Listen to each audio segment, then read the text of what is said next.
Cette semaine, dans Bien commencer la journée, on va traiter de la peur. Oui, la peur qui fait peur. Allez, c'est parti pour la première série de la semaine. À tout de suite.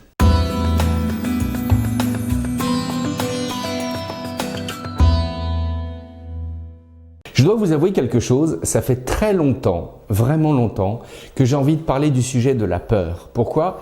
Parce que plus je vieillis et plus j'ai autour de moi ce sentiment de peur qui grandit. On a peur de tout et on a peur de rien. Et le nombre de gens qui sont paralysés par la peur, c'est quelque chose que je trouve effroyable. Et même aujourd'hui, les plus jeunes, comme disent les psychologues, on a tendance en tant que parents à leur transmettre nos peurs. Alors, j'ai fait un listing rapide de nos peurs et ce qui existe. Et écoutez ce que j'ai trouvé. Il paraît que nous avons peur de l'échec. Nous avons peur de l'autre. Nous avons peur de nos propres réactions. Nous avons peur de finir pauvres. Nous avons peur de la mort. Nous avons peur de la maladie. Nous avons peur de la guerre. Nous avons peur de finir seul. Nous avons peur de l'isolement. Nous avons peur de la solitude. Nous avons peur du banquier. Nous avons peur de la police. Nous avons peur de l'espace qui est trop vaste ou pas assez vaste. Nous avons peur de nous engager. Nous avons peur de rompre. Nous avons peur de dire non. Nous avons peur d'être rejetés. Nous avons peur des réactions de nos enfants, qu'ils soient jeunes ou ados. Nous avons peur de la peur, etc. On a peur. J'ai l'impression qu'on est envahi par la peur.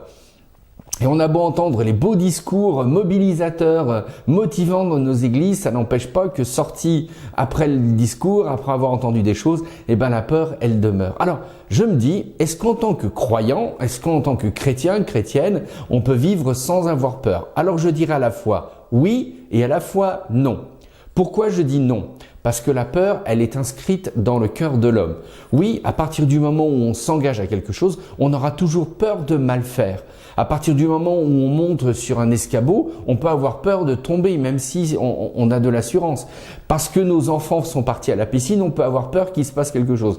La peur n'évite pas le danger. Mais vivre dans la peur, ce n'est absolument pas à ça que Dieu nous appelle en tant que chrétiens. D'ailleurs, je voudrais vous citer un proverbe. Proverbe 29, verset 25, qui dit « La peur tend un piège à l'homme, mais qui se confie dans le Seigneur est en sécurité. » J'aime beaucoup ce proverbe qui nous rappelle que la peur, c'est quelque chose qui nous neutralise.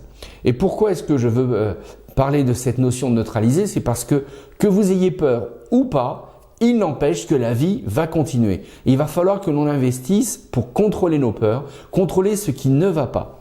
Et dans la Bible, plusieurs fois, des hommes ont peur et même Jésus a eu peur. N'oubliez pas ça. Il est dans le jardin de Gethsémane et là, il sait qu'il va aller à la crucifixion, le supplice le plus atroce du temps des Romains. Si vraiment le sujet vous intéresse, prenez le temps d'aller voir sur Internet vraiment comment mourait un condamné qui était crucifié. Et Jésus, dit la Bible, avait tellement peur qu'il avait la sueur qui se transformait à l'équivalent de grumeaux de sang et que même un ange est apparu pour le rassurer. Donc, vous dire que la peur, elle fait partie de l'humain. Faut pas se raconter l'histoire.